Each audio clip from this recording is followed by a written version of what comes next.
Hola, chicos, buenos días. Bueno, hoy os voy a presentar un tema, aparte de interesante, considero que os va a resultar muy útil para vuestra vida diaria, ¿vale? Para vuestro futuro y para vuestro presente. Se llaman los textos de la vida cotidiana, ¿vale? Tenemos que empezar a conocerlos. Entonces, lo primero, ¿cuáles son estos tipos de textos?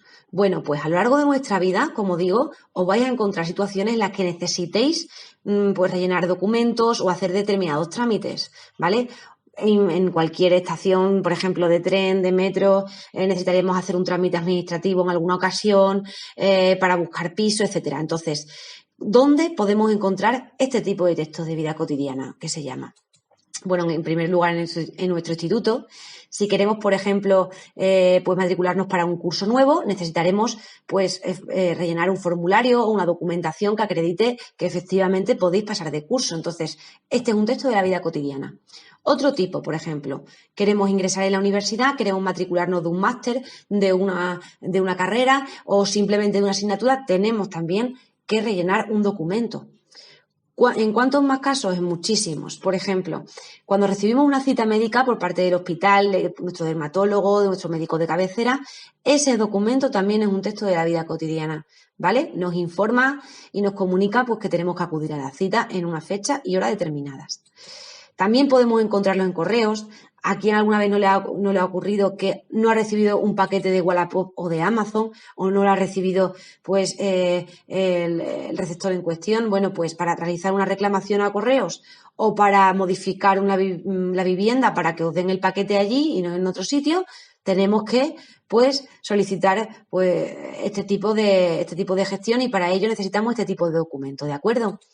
Más cosas. Esos típicos posis, ¿quién alguna vez no ha puesto una nota a su madre, a su padre, a su hermano pequeño, de que no le molesten, de que tiene que ir a comprar el pan, de lo que sea?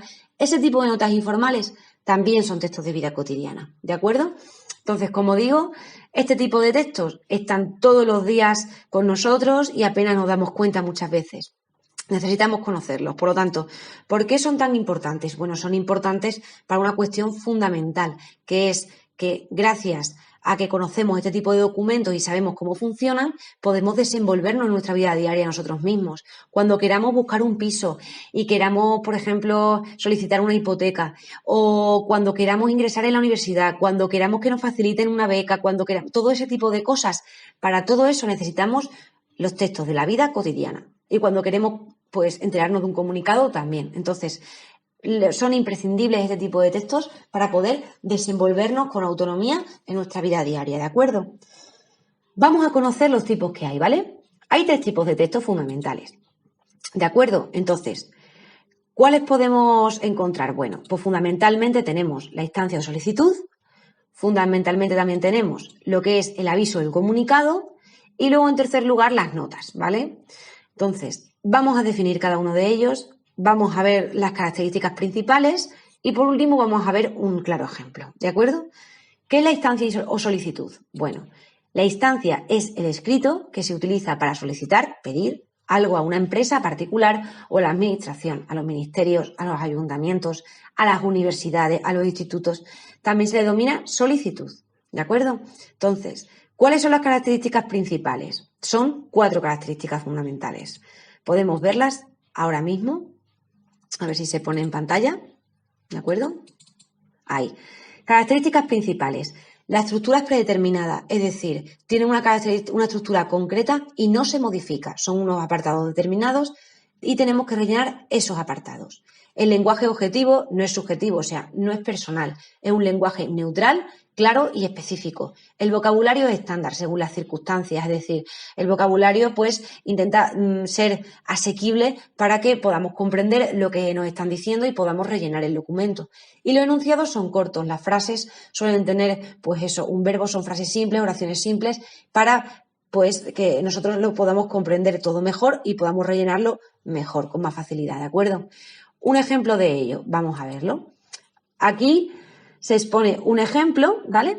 En el que en primer lugar ponemos los datos personales. ¿Y qué exponen? Pues en este caso se exponen que reuniendo los requisitos exigidos por participar en la convocatoria de becas para el área de extensión universitaria, solicito pues la beca en cuestión. Para ello tengo la acreditación de estar matriculado, el expediente académico y la fotocopia del DNI.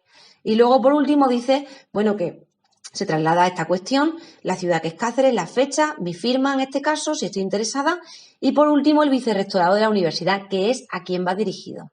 Entonces, esta, sin duda alguna, es una solicitud de una beca. ¿Para qué? Pues para que nos salga más barato, por cuestiones económicas, nos salga más barato el curso académico, ¿de acuerdo? Lo podemos encontrar en nuestro instituto y lo podemos encontrar en la universidad. Entonces, esto es sin duda una instancia de solicitud que tenemos que rellenar y firmar si estamos interesados. Y tienen 3 partes fundamentales. El encabezamiento, donde ponemos los datos personales, arriba. El cuerpo, donde se sitúa la exposición y la solicitud, es decir, lo que exponemos y lo que pedimos, ¿de acuerdo? Y por último, el final, que es el lugar, Cáceres en este caso, la fecha la ponemos, la firma y el organismo, que en este caso sería el vicerrectorado de la universidad. Entonces, una vez que tenemos claro que la instancia de solicitud es algo más oficial, algo más administrativo, vamos a dar paso al aviso del comunicado. ¿Qué es el aviso del comunicado? Pues son textos de la vida cotidiana también que sirven para informar, en este caso, a una persona o a un colectivo.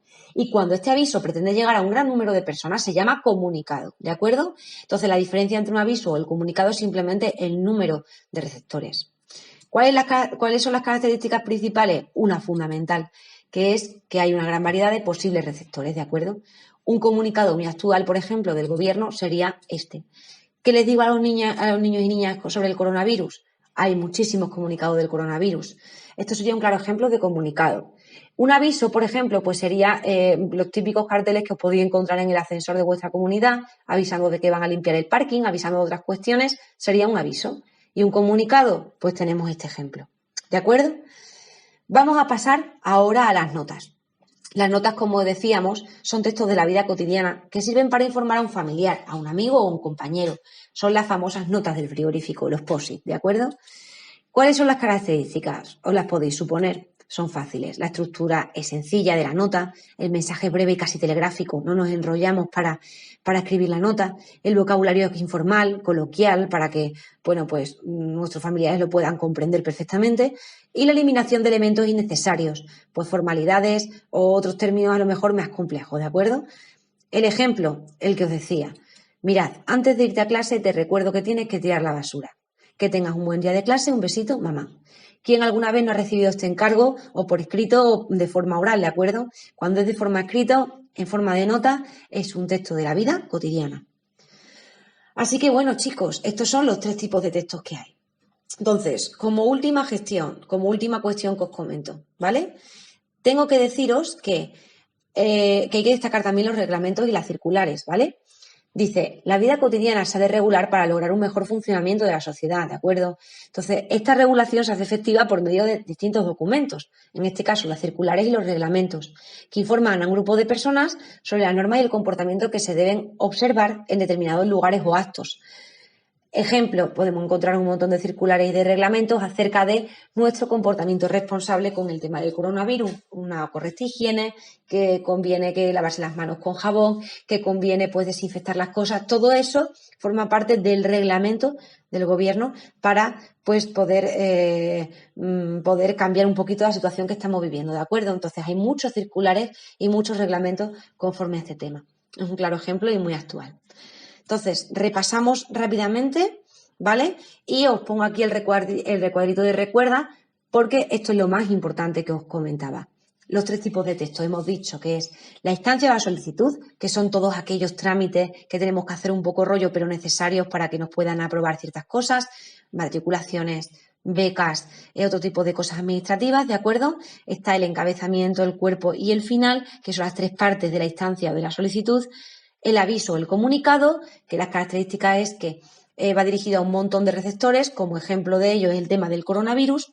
Y por último tenemos las notas, que son las que nos pone nuestra madre o nuestro padre en el frigorífico o las que les ponemos a nuestros hermanos pequeños.